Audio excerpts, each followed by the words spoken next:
kembali menyaksikan debat Cawapres Pilpres 2019. Di segmen ini kita akan kembali menyaksikan para kandidat saling bertanya dan langsung beradu argumentasi. Akan dipandu rekan saya Alvito. Baik, terima kasih Putri. Pak Sandi, Pak Ma'ruf, kita lanjutkan putaran kedua, waktu 8 menit dipakai bersama.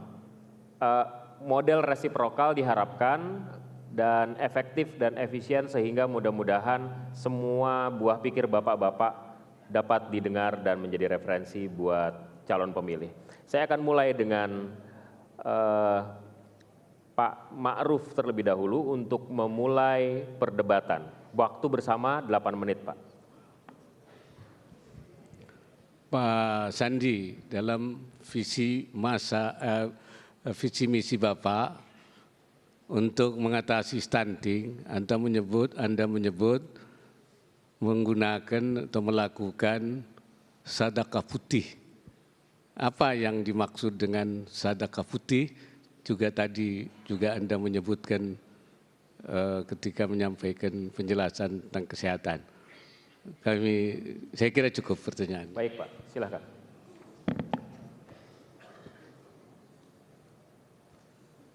Terima kasih Pak Kiai. Masalah stunting sangat-sangat ada dalam tahap yang gawat darurat, di mana sepertiga dari anak-anak kita kekurangan asupan gizi. Prabowo Sandi meluncurkan program Indonesia Emas. Dan salah satu daripada aspek Indonesia Emas itu adalah gerakan untuk memastikan ibu-ibu, emak-emak mendapatkan protein yang cukup, susu maupun asupan protein yang lain, ikan dan lain sebagainya, juga anak-anaknya. Dan dengan program tersebut diharapkan kita bisa mengurangi stunting secara signifikan 5 tahun ke depan sesuai dengan target yang sudah kita canangkan. Kami meyakini jika pemerintah fokus pada pengurangan masalah stunting, kita akan memiliki generasi muda adalah generasi emas bangsa kita. Saya yakin juga sedekah putih yang dimaksud oleh Kiai Ma'ruf Amin tadi, Abah memberikan satu dorongan kepada teman-teman yang ingin berkontribusi. Putih itu adalah susu. Dan kita menjadikan bagian daripada Indonesia Emas. Program utama kami adalah Indonesia Emas. Siapa yang ingin menyumbangkan susu, tablet, kacang hijau, silakan. Dan ini merupakan bagian daripada program partisipatif kolaboratif yang kita ingin hadirkan untuk Indonesia. Karena tidak bisa diselesaikan pemerintah sendiri. Harus melibatkan juga pihak-pihak lain termasuk pihak-pihak dunia usaha. Ditanggapi Pak Ma'ruf, silakan. Isu sedekah putih itu ditangkap oleh banyak pihak, memberikan sedekah susu setelah anak itu selesai disusukan oleh ibunya. Padahal stunting itu adalah 1000 pertama sejak dia mulai hamil sampai disusui anaknya, yaitu melalui pemberian asupan yang cukup dan juga melalui yaitu sanitasi dan air bersih serta susu ibu selama 2 tahun.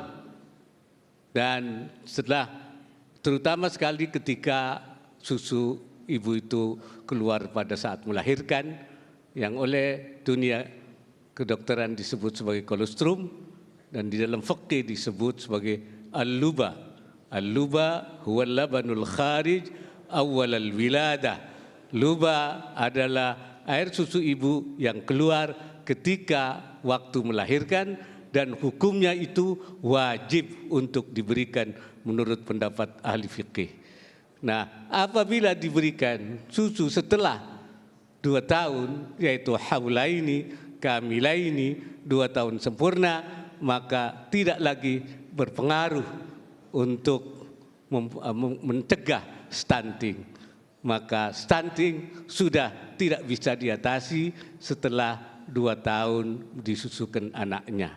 Karena itu menurut saya istilah sedekah putih itu menimbulkan pemahaman yang mengacaukan masyarakat. Terima kasih. Baik, silakan ditanggapi segera. Silakan Pak.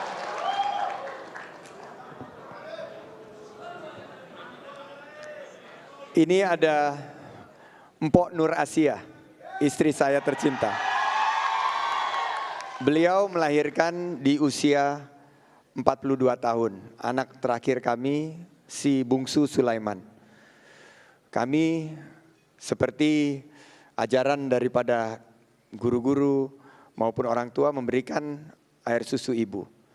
Tapi mendadak di bulan ke-6 berhenti, tidak keluar lagi. Mungkin karena faktor usia, mungkin karena faktor yang lain. Nah, banyak sekali anak-anak seperti Sulaiman dan ibu-ibu yang lain juga mengalami kasus serupa.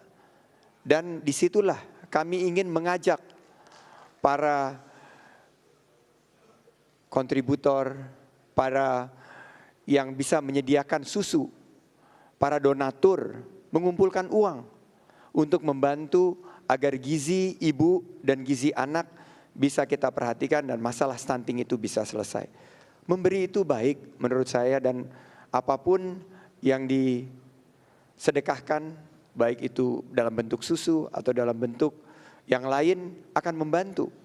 Bukan hanya pemerintah yang menangani, tapi juga seluruh masyarakat. Dan kita menginginkan sebuah program yang partisipatif, kolaboratif, mengajak seluruh masyarakat mengikuti sebuah gerakan.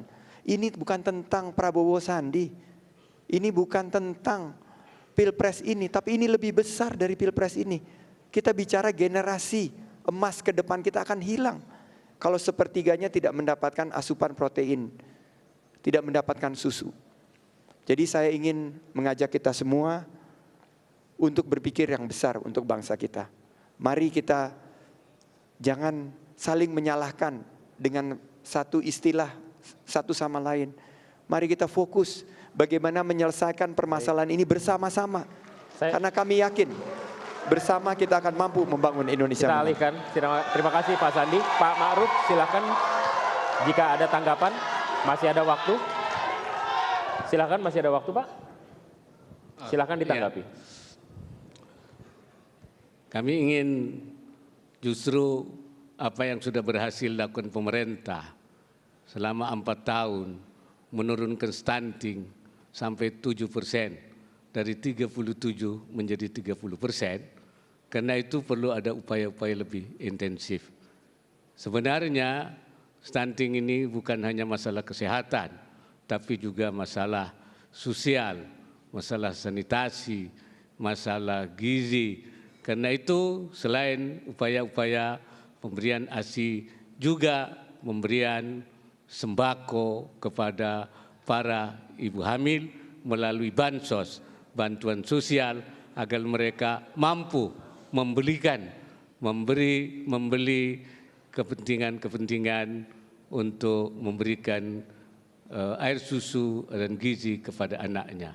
Dan yang lebih penting lagi, yaitu bukan sejak hamil, tapi juga sejak sebelum nikah, melalui upaya bimbingan sejak akan menikah, melalui tuntunan edukasi sejak di KUA.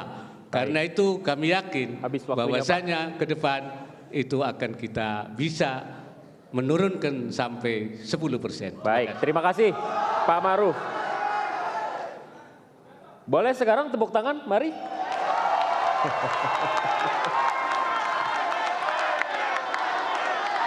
Ya, baik. Oke, kita lanjut Sudah ya. cukup? Baik. Kita Terima lanjut. kasih. Sekarang saya berikan kesempatan kepada nomor urut 2 untuk memulai pertanyaan pembuka debat. Waktu 8 menit dimanfaatkan bersama. Silakan Pak Sandi. Sebelum kami memberikan pemicu untuk debat, izinkan saya mengucapkan bela sungkawa kepada warga negara Indonesia dan seluruh warga yang terkena serangan teroris di Christchurch.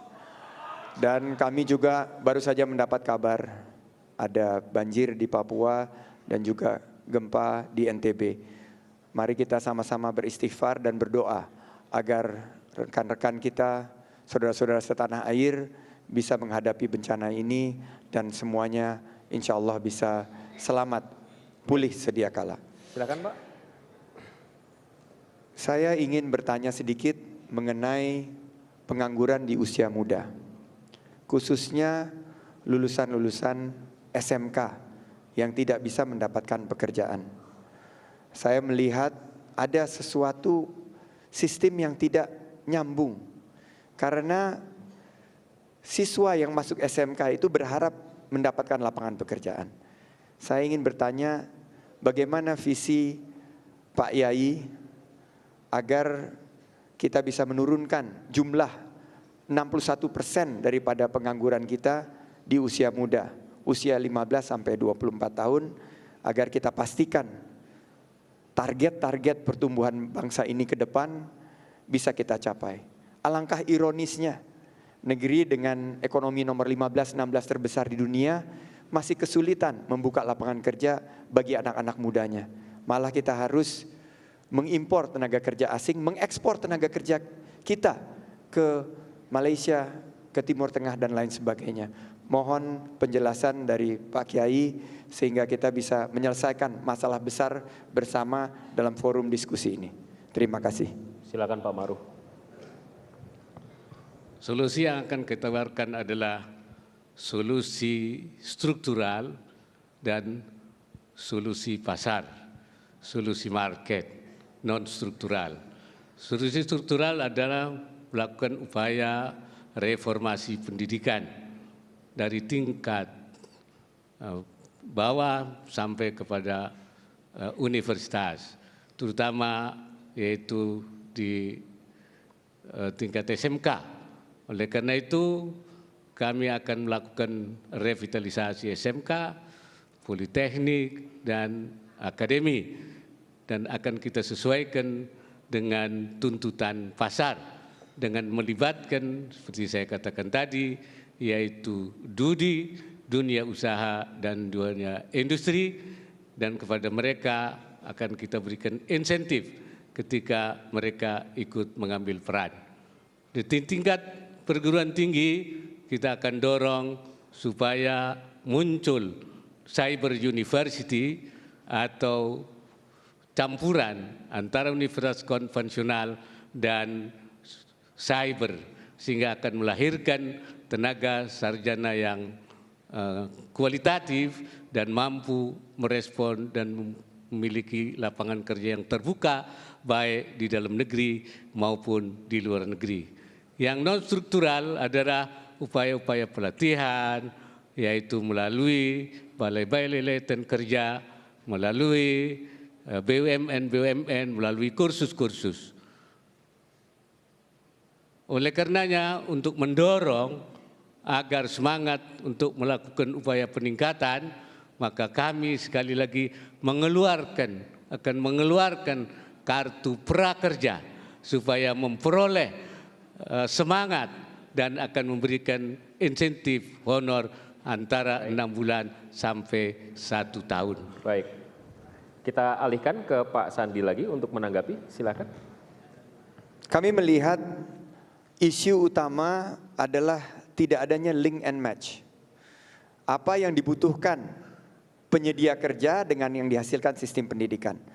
Maka program kami adalah memastikan bahwa SMK terhubung secara sinergis dengan para penyedia kerja, baik itu di dunia usaha maupun di sektor lainnya, termasuk pemerintahan. Kita pastikan bahwa siswa-siswi SMK kita harus mendapatkan lapangan kerja begitu lulus. Dan rumah siap kerja untuk anak muda yang kami luncurkan. Jadi bukan akan, tapi telah kami luncurkan 2 hari yang lalu, menjadi solusi permanen terhadap masalah pengangguran di usia muda. Untuk yang menjadi wirausaha sudah ada OKOC. Alhamdulillah 90.000 pegiat OKOC yang ada di Jakarta dan sekarang sudah diangkat ke level nasional.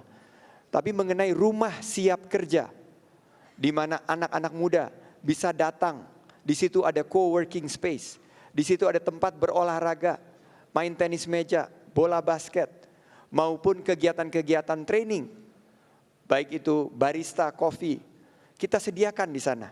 Rumah Siap Kerja juga akan memastikan jika anak-anak lulusan SMK menginginkan beasiswa bisa diakses melalui pendekatan siap jemput bola. Kita siapkan juga mobil Siap Kerja.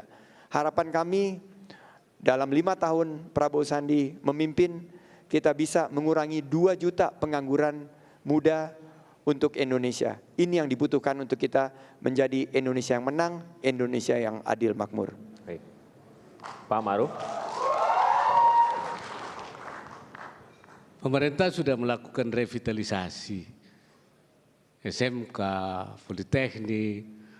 Oleh karena itu akan terus kita perkuat, kita takzimkan, kita perbesar, kita takmilahkan, kita sempurnakan, dan kita ziadahkan, kita tambahkan, supaya nanti semakin hari semakin besar. Kita juga akan memberikan akses kepada masyarakat, para pencari kerja, supaya bisa mengikuti kursus-kursus secara gratis, baik itu kursus yang sifatnya kepintaran, akses kepintaran, akses kecakapan, fotografi, kemudian juga seni, kemudian juga membuat berbagai macam produk, dan juga kebugaran dalam rangka sehat, yaitu baik anak muda maupun orang tua, semuanya secara gratis. Ini adalah janji pemerintah yang akan datang untuk memberikan kesempatan, keterampilan kepada tenaga kerja, bukan hanya untuk kerja, tapi juga untuk bisa mandiri. Demikian, terima kasih. Masih ada waktu, mau ditanggapi Pak Sandi? Menciptakan lapangan kerja di usia muda merupakan satu semangat daripada milenial. Data riset terakhir, milenial menginginkan menjadi entrepreneur. 69% daripada milenial, anak-anak muda kita ingin sistem yang fleksibel. Prabowo Sandi mendesain kebijakan kita untuk memastikan milenial kita mendapatkan kesempatan membuka lapangan kerja di berbagai bidang. Mulai dari ekonomi kreatif sampai kepada teknologi digital. Baik. Terima kasih. Terima kasih. Dan kita sudah tuntaskan debat Sebentar. langsung antar calon wakil presiden. Sekarang boleh tepuk tangan. Tepuk tangan. Oke. Baik. Baik. Cukup. Cukup. Sekarang sudah berakhir debatnya Putri, tapi rasanya rangkaian acara ini belum tuntas. Belum selesai dan akan mencapai puncaknya nanti di segmen berikutnya, di mana para kandidat wakil presiden akan menyampaikan pernyataan penutup. Tetap bersama kami di debat Cawapres Pilpres 2019.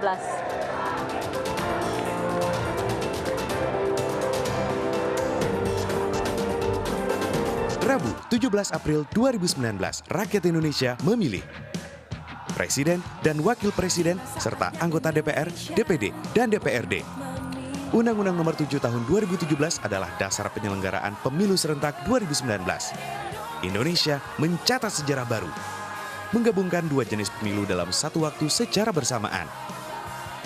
Ayo ke TPS, Rabu 17 April 2019. Pemilih berdaulat, negara kuat.